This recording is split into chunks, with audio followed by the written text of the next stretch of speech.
Casos recientes como el de Fernando Báez Sosa o Lucio Dupuy y otros, pero esos dos son los más resonados. Ahora en febrero de 2023 surgen toda una serie de debates sobre las penas, la cadena perpetua, bien, el garantismo, el punitivismo, las críticas hacia las opiniones de las personas que piden un castigo ejemplar, o que expresan pensamientos agresivos hacia las personas que cometieron,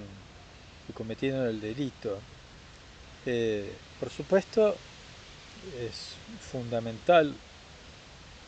eh, nunca apresurar un juicio sobre una persona hasta que no se demuestre que realmente es culpable. A veces las personas eh, eh, precipitan un juicio adverso sobre alguien, piensan que es culpable eh, porque hay una tendencia a descargar la agresividad sobre alguien, y se buscan chivos expiatorios. Pero igual acá, en estos casos que yo cité, no sería el caso según la justicia. Eh, Estamos hablando de casos donde ha habido un debido proceso. Pero la gente a veces se enardece y tiene deseos de venganza, ¿no? Se habla de castigo y en general desde los sectores eh, progresistas o garantistas se enfatiza el hecho de que la pena no debería ser un castigo, que la justicia no es lo mismo que la venganza, que no se trata de hacer sufrir al culpable de un delito, sino de sancionar su delito y eventualmente, bueno, rehabilitarlo. Por supuesto, las condiciones carcelarias son muy importantes y está probado también que cuando esas condiciones preservan una mínima dignidad o se le da posibilidades a los reclusos de estudiar una carrera o de aprender un oficio, eso trae un beneficio para la sociedad porque hay una menor reincidencia. Ahora, con respecto al tema de este video, es la reflexión de la diferencia entre justicia y venganza, o también que uno podría plantear la diferencia entre el derecho y la violencia, ¿no? Justicia y venganza como términos opuestos y derecho y violencia como términos también opuestos. Acá es donde Freud, sobre todo si uno toma la carta a Einstein,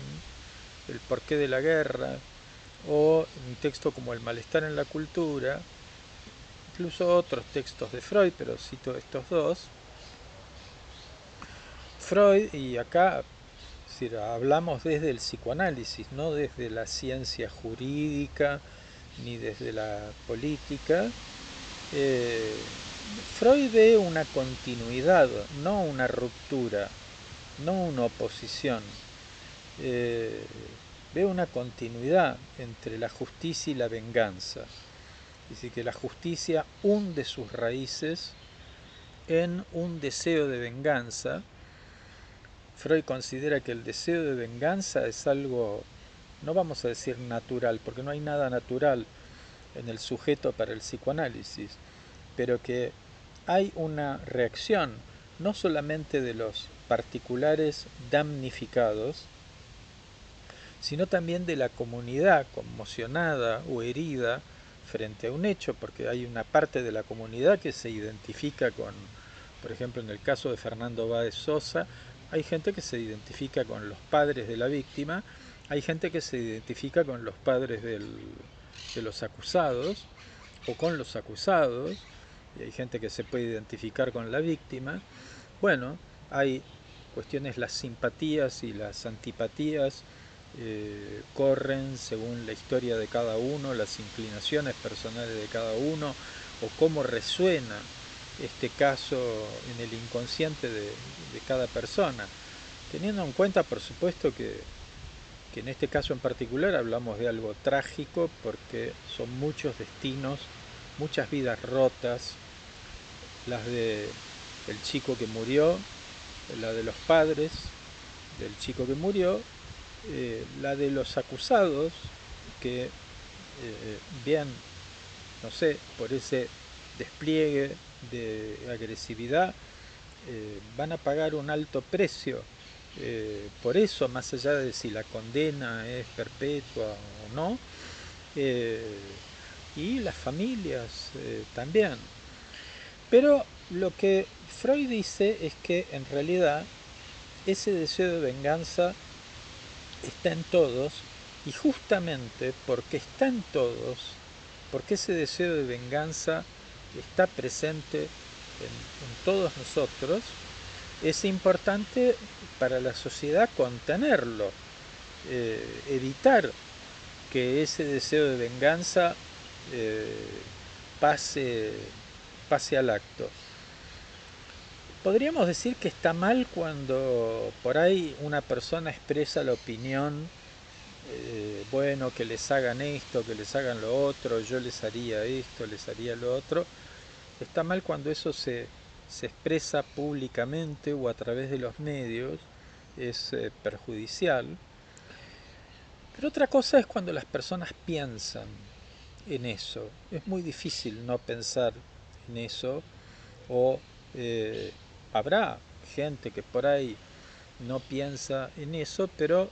el impulso agresivo, el odio, son pasiones humanas, demasiado humanas, que están presentes en, en todos nosotros. Y justamente el estado de civilización, el hecho de que la sociedad pueda sostenerse como sociedad, implica reprimir ese deseo de venganza, pero esa represión del deseo de venganza no implica renunciar a la venganza, sino que el sujeto transfiere el deseo de venganza a una instancia superior, que puede ser eh, el Estado, la policía, las instituciones, la ley, y que espera que el Estado consume esa venganza. Por supuesto, uno dirá, bueno, si es justicia, con un debido proceso, juicio y siguiendo códigos y leyes y reglamentaciones, no hay venganza, es justicia, y la justicia no es castigo, ¿no? Pero esto es algo que señala Lacan en el Seminario de la Ética, que la palabra castigo es algo que molesta a las sensibilidades progresistas, que querrían una, una especie de naturaleza angélica de los seres humanos. Eh, Sin embargo, esa dimensión de castigo, por más que busquemos la rehabilitación y la reparación, esa dimensión de castigo es ineliminable, es decir, está presente siempre, y que hasta incluso, eh, porque esto es lo problemático, cuando una persona tiene muy reprimido dentro de sí, porque hay gente que no acepta dentro de sí que existan esas pasiones, que exista el rencor, que exista el odio, que exista la agresividad, que el hecho de que exista no quiere decir que uno le va a dar rienda suelta a eso. Uno puede tener pensamientos horribles, pero, pero bien, como dice el artículo 19 de la Constitución, es decir, bueno, eso es algo privado, y mientras uno no haga público eso, no incite al odio o a la violencia, bueno, eso queda, dice la Constitución, a juicio de Dios, digamos. Eh, pero cuando alguien acepta la agresividad eh, dentro de uno, es más fácil evitarla. Porque a veces por ahí alguien puede decir, bueno, a esta persona no habría que ponerla presa, habría que ponerla en una institución psiquiátrica. No es el caso que estamos citando de estos muchachos que cometieron este crimen tan triste. Eh, Sino a veces otros casos donde al sujeto se lo declara inimputable, se lo mete y dice, bueno, lo vamos a curar, no lo vamos a castigar o lo vamos a rehabilitar. Pero a veces esos dispositivos de curación o de educación o de rehabilitación, a veces detrás de lo que puede parecer como reeducar o terapeutizar, etcétera, se cuelan eh, formas de agresividad, formas de anular, es decir, al sujeto, y la venganza eh, tiene recovecos muy sutiles, y a veces, y esto lo vemos mucho en las relaciones entre padres e hijos, que a veces detrás de un trato excesivamente tierno y candoroso se nota una agresividad, como cuando las personas hablan en diminutivos, ¿no? Que detrás del uso permanente de diminutivos, ¿no? Que parece el diminutivo como algo cariñoso o tierno, hay una puntillosidad, hay una agresividad, es decir, muy particular. Y para hablar de la oposición entre derecho y violencia, que uno diría algo que es conforme al derecho no es violento, dejo de lado el hecho de que, eh, bueno, algo puede ser conforme al derecho y ser muy injusto, como la esclavitud, por ejemplo, que era conforme al derecho y era algo sin dudas injusto. Y siempre ha habido leyes injustas. Incluso hoy mismo, hoy en día, estos sectores progresistas que claman eh, por una menor severidad de las penas, que dicen que no, nadie debería tener cadena perpetua, no solamente nadie debería tener pena de muerte, sino que nadie debería tener una cadena perpetua, que consideran que eso es muy agresivo, muy irracional, etcétera. Bueno, eh, se piensa que es legal, porque es legal, la cadena perpetua es legal en nuestro país, pero se piensa que es una ley injusta que debería ser modificada. Bueno, acá yo como psicoanalista no opino, pero lo que sí está en juego para Freud, es la violencia, que el derecho es una forma de violencia ejercida por la comunidad, no por el individuo, no por el particular damnificado o por los particulares, sino que es una forma de violencia ejercida por la autoridad del Estado o la autoridad de las instituciones que tienen el monopolio. Y acá Freud es interesante porque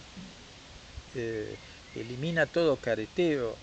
Cuando él describe a Einstein, dice, no hablamos del monopolio del poder o de la fuerza, hablamos del monopolio de la violencia, es decir, de ejercer violencia, porque meter a alguien en la cárcel es, de algún modo, eh, bueno, privarlo de algo, de su libertad, por supuesto. Es legal, y uno puede decir está bien que se sea porque esa persona ha cometido un delito, pero es una violencia que se ejerce sobre el sujeto. Uno puede ir en Buenos Aires, ver el Palacio de Tribunales, y uno ve unos símbolos en relieve, que es el faces, que hay un hacha, que es un símbolo de la justicia, un hacha. un hacha que corta, que opera, es un poder que opera por sustracción, le corta años de vida, es decir, a un sujeto. Si hay pena de muerte, le corta pena capital, le corta la cabeza, ¿no? Le corta la vida. Puede cortarle, si es una multa, le puede cortar bienes, dinero, le corta el bolsillo, le puede cortar la capacidad para ejercer la profesión o le corta derechos, ¿no? Siempre amputa algo. Es decir, la justicia amputa algo y hay una violencia sublimada, más razonable, más civilizada, pero que tiene ese trasfondo de violencia y de castigo que tanto Freud como Lacan dicen, bueno, los espíritus progresistas o nobles querrían eliminar eso del todo y tendrán razón de tratar de hacerlo la cosa lo más civilizada posible, pero hay una dimensión de, digamos, de violencia que está presente en eso. Y hay algo que quiero mencionar que va más allá de esta cuestión, que no tengo mucho más para decir, que en general los garantistas o los humanistas, los que se preocupan eh, por los derechos de las personas que han sido acusadas o condenadas, ¿no? Las personas que se oponen a la severidad de las penas argumentan que la severidad de una pena no garantiza un efecto en la sociedad de que eso va a traer una disminución de ese delito. Es decir, que el hecho de matar a alguien que ha matado no va a hacer que haya menos asesinatos, homicidios, etc. Y es verdad, eso es verdad. Pero eso además todo el mundo lo sabe. Y en general quien pide una pena severa no la está pidiendo eh, porque el Estado le garantice nada de, eh, de que disminuya el delito. Si ponemos un caso, pongamos como el de Ted Bundy, eh, hay 35 mujeres comprobadas, se cree que fueron muchísimas más, pero 35 violaciones y asesinatos comprobados. O el de Jeffrey Dahmer, muchas víctimas violadas y asesinadas. Eh, si uno pone esos casos, o sin ir a algo tan tremendo, ¿no? Es decir, Larry Nassar, un médico de Estados Unidos que abusó sexualmente de 160 niñas, ¿no? Eh, y bueno, la jueza que eh, lo condenó a 175 años de prisión. Y, y ella le dijo, porque en Estados Unidos los jueces toman posición, no leen la sentencia de un modo burocrático como aquí, sino que toman una posición, le hablan al acusado, le dicen lo que piensan, y ella le dice a ese hombre que alguien terrible lo que ha hecho y que no mostró el más mínimo arrepentimiento, y ella le dice que de lo que se trata es de que ese hombre, no de que disminuya el delito, porque va a seguir habiendo abusadores sexuales o asesinos, pero ella quiere que ese hombre no ponga más las manos sobre una mujer, nunca más. Ella, como representante del Estado,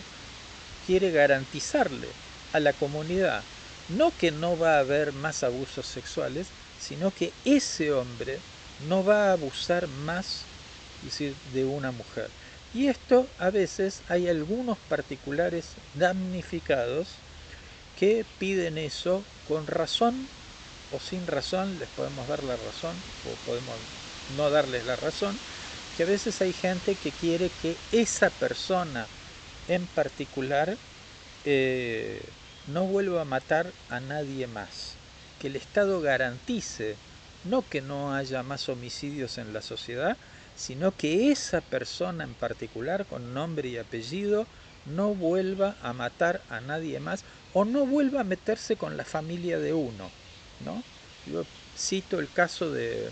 Mark Chapman, eh, Mark David Chapman, que es el que mató a John Lennon, ¿no? Que lo condenaron una psicosis, un caso interesante de estudiar. Eh, pues bien, él eh, fue condenado entre 20 años y cadena perpetua, cumplió los 20 años y empezó a pedir la libertad condicional, ¿no? Un hombre que, bien, había cometido un asesinato, no tenía, creo que no tenía antecedentes penales, eh, fue pidiendo y ha pedido 12 veces la libertad condicional, las 12 veces le fue negada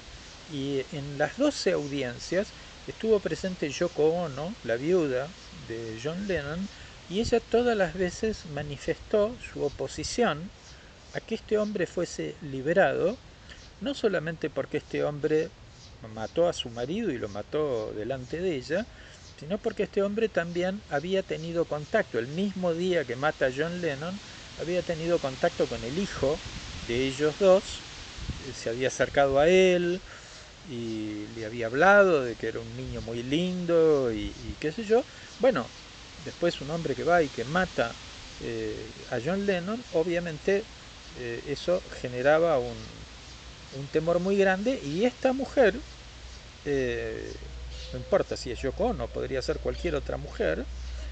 ella pide que el Estado le garantice de que ese hombre no va a constituir nunca más un riesgo para ella o para su hijo. Bueno, eso es algo que también uno debería tener en cuenta en casos como este.